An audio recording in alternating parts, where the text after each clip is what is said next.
Hey there, assorted roguelike fans. It's Virtuous Sinner back with another 2005 7-day roguelike challenge. This one is called Nethack 2 Quest for Pants. It is an unofficial, extremely unofficial, as emphasized repeatedly in the manual, sequel to Nethack. Let's dive into a story, and then we're going to talk a bit about some of the interesting features of this game and why it stands out. Let's see here. The story. So, you did it. Got the Amulet of Yendor, sacrificed it to your god, and were made immortal. And then, it was time to celebrate. And you did. If only you could remember it. It turns out that you can buy an awful lot of beer with your accumulated spoils. And you did. Ah, but those ungrateful villagers. Rather than thank you for boosting the local economy, they had the temerity to throw you into the dungeon, just because you happened to be walking through the square, penniless, and not wearing any pants. You'd have given them such a thrashing, too, were it not for this demigod-sized hangover you seem to have gotten. But, as it was, you were too weak to do more than stagger and slur, as they dragged you before that decrepit old judge. Barely more coherent than you, he sentenced you to be locked in the dungeon until such a time as you were seen to be wearing pants. And that was it. You remember feeling the stone floor against your face, and the agony-inducing slam of the dungeon door before everything went dark. When you finally awoke, some interminable time later, you still felt like your head had been stepped on by a mumak, but at least you were a bit steadier on your feet. Ah, you'll get through this, you think. After all, you got the Amulet of Yendor. You're a demigod, which means that you're immortal. There must be a pair of pants somewhere in this dungeon, and you'll find them sooner or later. Only, you have a vague recollection. It's of a bony guy with big empty eye sockets and a tendency to speak in all caps. Death, you remember. You'd met him several times during your little party, and he'd gotten pretty impatient with you. He was, to be precise, extremely pissed off, and he'd said some pretty harsh things. Stuff you can't remember, only that it was harsh. The last time he'd had to bail you out of some alcohol-related fatality. It would be wise, you realize, to avoid meeting him again any time soon. Only there are things in the dungeon. Hungry things. And they're finally sensing your presence. So that's our opening story. As you can see, it's got a comedic bent, and that's the first thing I'll point out about Quest for Pants, is it is definitely tongue-in-cheek. It's meant to be basically a joke. Something else worthy of pointing out is that the author, Reuter is his name, has stated in the manual that it was no way based on the Nethack 2 or Nethack code. It is a completely new source of code, just as using the follow-up story, the comedic follow-up story to Nethack as its basic premise. Oops, let me turn on a light here. Okay. Now, the things I want to point out that are completely unique in this game, they're first-time experiences for me, and first-time experiences on Rogue Live as well.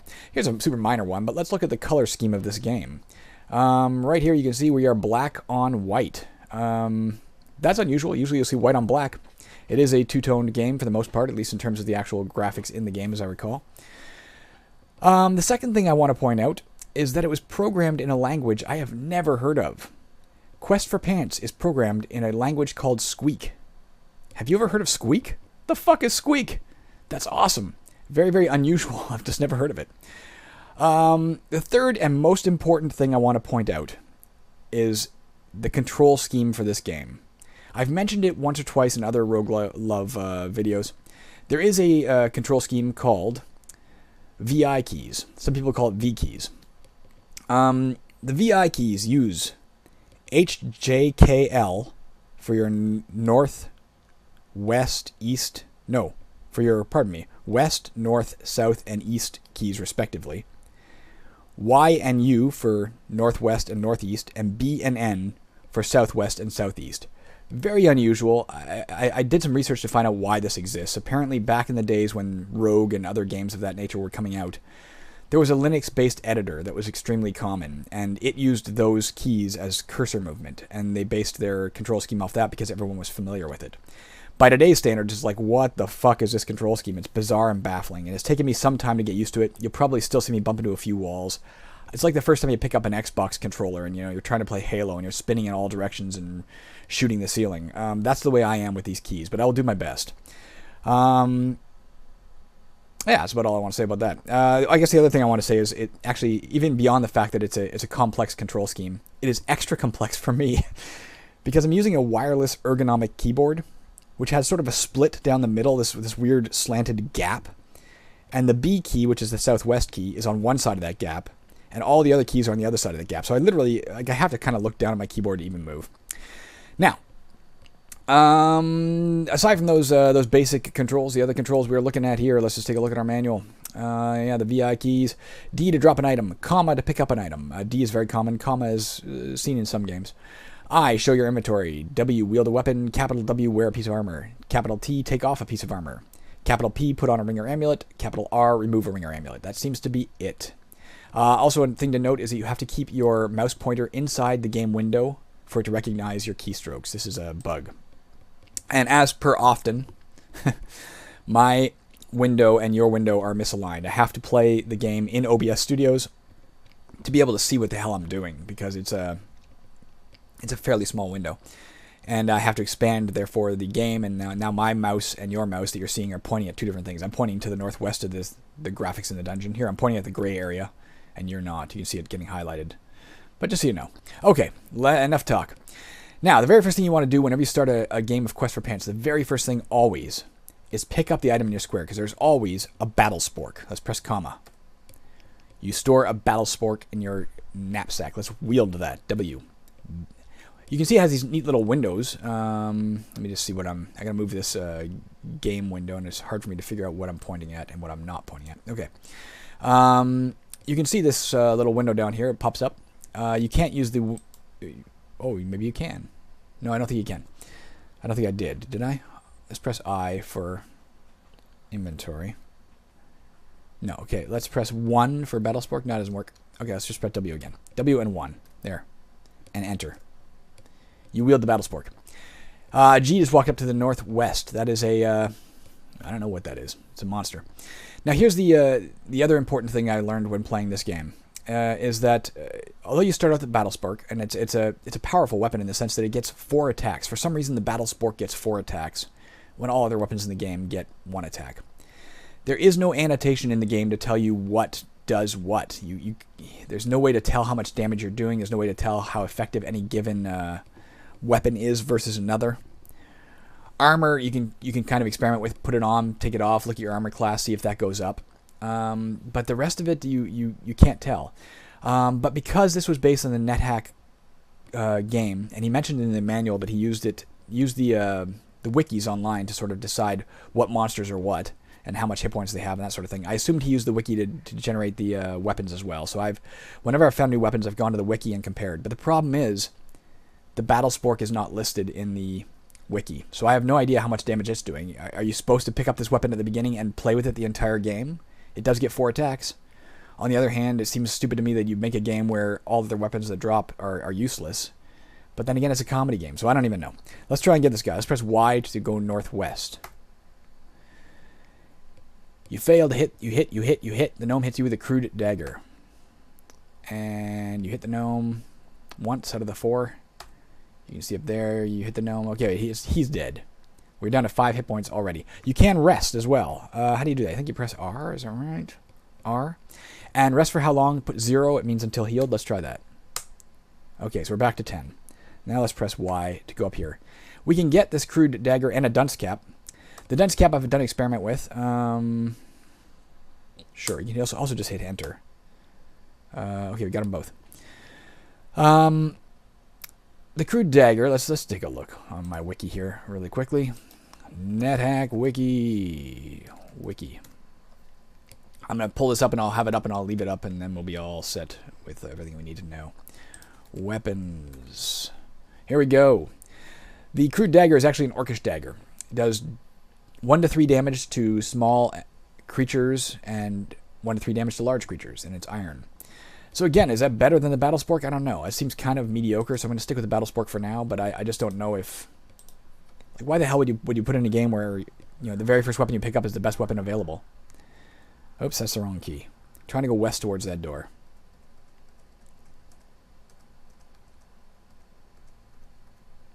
The dunce cap will increase my armor class by 1, but it lowers my intelligence by 4. I don't know what my intelligence is for, but I don't think that sounds like a very good deal. We'll leave it off for now.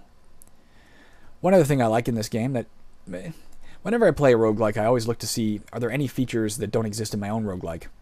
that might be interesting to take. And one is these 2 square wide corridors. When it makes corridors in Caverns of Saskazian 2, they're always 1 corridor, 1 square wide. It never occurred to me to make 2 square. I might add in later on code that occasionally makes 2 squares. How do we waste our turn? How do we pass our turn? Period. Okay. I don't know what this guy is, but let's kill him. Large kobold. I hit him. I fail a bunch. He misses me. I fail. I hit him. I hit him. I fail. He misses. Alright, he's dead. Let's at least get the boots. We don't need the dagger. We've already got one of those. Let's get number 2. And we'll put them on after this battle. What's K is south. No, K is north. J is south. What is with this control scheme? Oh, I hit him 4 times. I mean, maybe you are supposed to use this damned weapon. This is doing pretty well. I don't know. Let's pick up... Well, we already got everything. The Athame is a slightly better weapon than the crude dagger. Let's see what it says about it. Just so we know. It does D4 to small and large creatures, or small creatures, and D3 to large. So if we're supposed to be picking up the newest weapon we find, if that's the case, then we should really be using that, but I just don't know. For now, let's press capital W to wear, and wear a pair of low boots. Okay, armor class 1. Better than nothing. Press Y. We got Jade. Jade is a gem worth something, but I don't know what you need it for. Can you meet... Oh, that's rest before we do anything. Rest for 0. Can you meet merchants in this game? I have no idea. I mean, can you in Nethack? Let alone Nethack 2 Quest for Pants? I don't know. That's another thing, I guess, that is a unique feature, a unique circumstance for Rogue Love, is this is the first time we're ever playing a game... Oh, leather gloves. Let's get those. Playing a quote-unquote sequel, and very much in quotes, with brackets around that and asterisks and disclaimers, sequel. Armor Class 2. Before we played the original game, but as I said, this is meant to be a joke, not a real authentic sequel. And B, we're playing the 2005 7-Day Roguelikes, and this was made for the 2005 7-Day Roguelike Challenge. So we've kind of painted ourselves into a corner with the idea of sequels in that regard. We'll get to the real Nethack sooner or later, but of course that's one of those long-term games that's going to be probably putting up videos for weeks or months when we do get it going up. And I'll probably need to play for weeks or months before I can post anything, because I need to know how to play. Which I don't. Oh, I went the wrong way because I can't steer. And he hit me because of that. We want to go west. That's H. That one misstep may have cost us the game. I'm dead. Let's try one more of those, guys, because we sucked so bad at it. And because it was literally a missteering on my part that caused that death. You got more hit points this time. You can see the stats are kind of randomized. The standard D&D stats. All right, now I'm getting the hang of this keyboard control again. Okay. I got to put my key into this. Sorry, again, it's very hard to... A, it's very hard to control. B, it's very hard to figure out what you're doing when you see 2 mice on the screen and only one of them is pointing where it's supposed to be pointing and blah, blah, blah. Okay. K for north. Oh, there's just an S there. Oh, I didn't get my battle spork. Comma. Wield. Battle spork. K for north. Cave spider.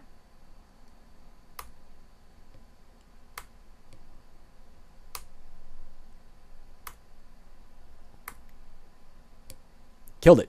Let's rest right away. Always rest right away. Let's get some sort of gem for no reason. Why I press G for get. That doesn't work. For no reason. Let's go with Y to the northwest. H to the west. A ring of nothing. From my experimentations, that literally does nothing. Let's not pick it up. Why would you put a thing in the game that literally does nothing? An Athame. Or Athame, or whatever the hell it is. I'll take it, but I don't know if there's a reason to use it. That's one thing that really bothers me about this game. Like, what... Am I supposed to be using those weapons? I don't know. Let's pick up Jade.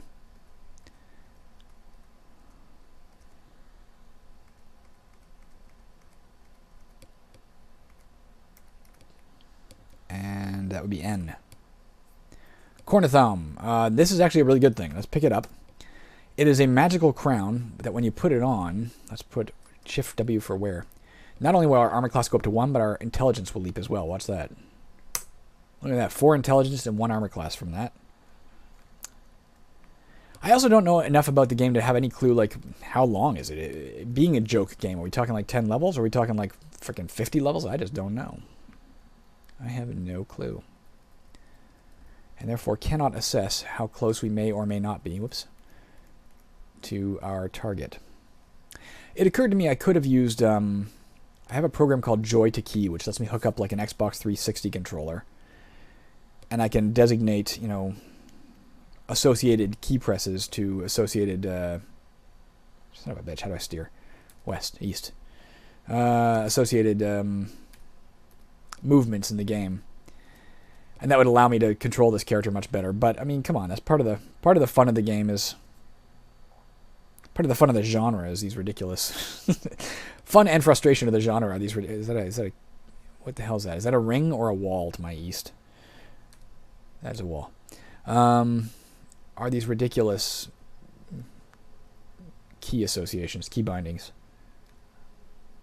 There's a rat in here and a kobold. Let's see if we can lure them out. Does that work? Let's go right to here and wait by passing our turn for a minute. They coming? No. Oh, yeah. Okay. So we're going to go U for northeast. It's dead. Let's rest for 0. There's the rat. Let's go north. Sewer rat, specifically.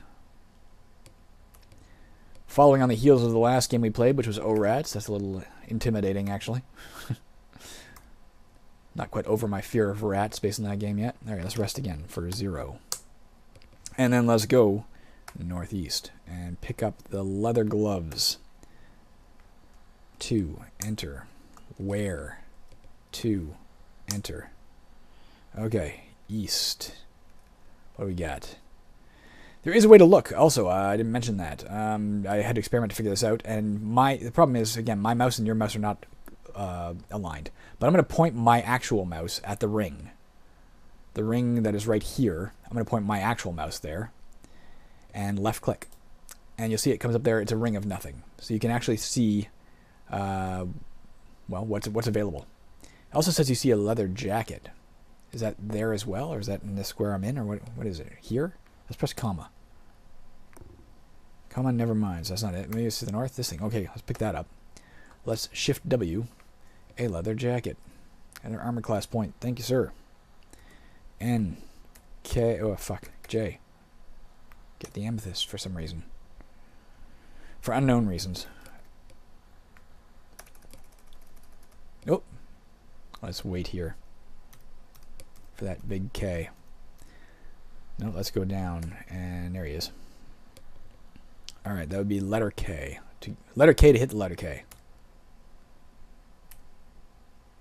Like, maybe this battle spork sucks. I don't fucking know. Wouldn't you think if they give you a free weapon on their first square, that would be a shitty weapon? Like, doesn't that make sense? Let's get that. We must have gone up a level. I see our hit points have gone up. Oh, you feel experienced. I see it up there. Okay. Let's take the pair of low boots. Let's wear those. 3. Enter. Alright, let's rest for 0. Maybe let's try it. Let's try wielding an athame. Yeah, it truly is the comedy nature of the game that throws me, because I just don't know. Is this a... There's no way to go anywhere here. I just don't know if that would allow... Would a game designer making a comedic game truly give you the most powerful weapon in the game on the first square? I mean, it'd be funny. For what that's worth, it'd be funny. North. West. South. B. H. A Warhammer. Looking on my Nethack wiki. Warhammer. Warhammer. Where the hell did it go? I have it as one word. That's the problem. Warhammer. Does 1d4 plus 1 to small creatures and d4 to big creatures. So let's assume that's something we want to use. Let's wield a warhammer. Whether we're playing this right or not, let's play it like a traditional roguelike. You find what looks like a good weapon, let's use what looks like a good weapon. Alright, let's go U. Let's go, U. There's nothing up here. B. H. J. B. You actually have to press greater than or less than on a staircase to leave the level here, unlike O-Rats, which you just played, where you had to press pause, or some games where you just have to step on it. That's some sort of zombie, probably a gnomish... Oh, there's an I as well, which I don't know what that is. Let's go to the east with K. Wow, that's not the wrong word. Fucking wrong key. N. Unfair. Okay, we want to press H to get the letter I. There's a gnome zombie up there, by the way. It's a mains. Okay, let's press L to back into the corridor so we can't get double teamed here. H. I'm not hitting him. Alright, there, I hit him.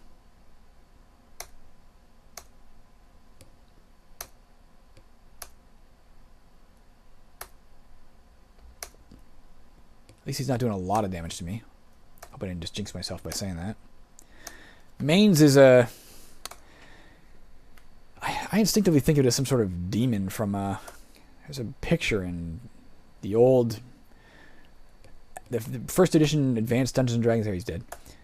Monster Manual. That looks like a sort of low-level demon standing in flames. That's what I think of it as. And I may have introduced it as a demon or not in Caverns of Desicasian 2. It exists in Caverns of Desicasian 2. I just can't remember if it's a demon or undead. I'm really not hitting with this thing. Alright, it's dead. Let's rest. So I don't know if that's a demon or if it's undead. I think in Ultima, when I think back to like Ultima 3, you could meet mains as well, and they were like a low-level demon, I think. So I think that's part of the confusion for me. Ring of Charisma. Let's wear that. Let's grab that. I assume there must be... No, not Shift W. Shift P for put on. A Ring of Charisma. Our charisma shot up. You can see a nice little tiny touch, but as well, this pops up. Anytime a number down here changes, this pops up for one turn. That's why this is always in red, because it's changing every turn.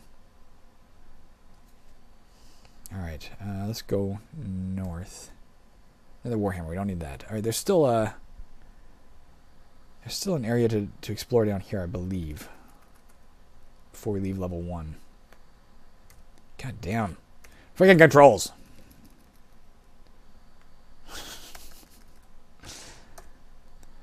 This is my begging of any persons making roguelikes today. I mean, I certainly understand the historical precedent of VI keys. I get the fact that there are actually players who have been playing since, the days that Rogue first emerged, and they're very used to these keys. And if you want to include that as a key, therefore a key binding for them, hey, knock yourself out. But please don't make a game where that's the only key binding. Was there a way out of here? I don't remember. Maybe not. I could have sworn there was something we left behind. Maybe I'm thinking of the previous game where we just died. I don't know how to scroll the map. I'm going to assume there's nothing down here. Let's go back. Ooh.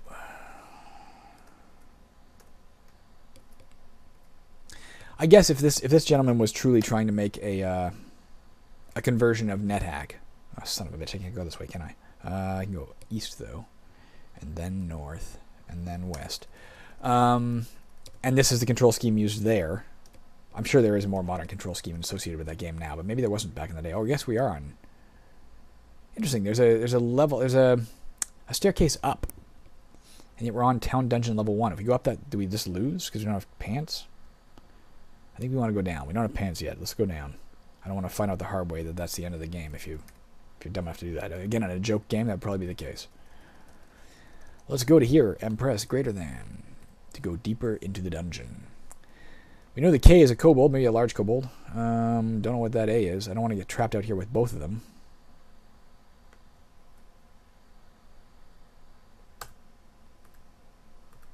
Therefore, I will go down. Oh, son of a bitch. Alright, we're going to try and kill the O for orc, maybe?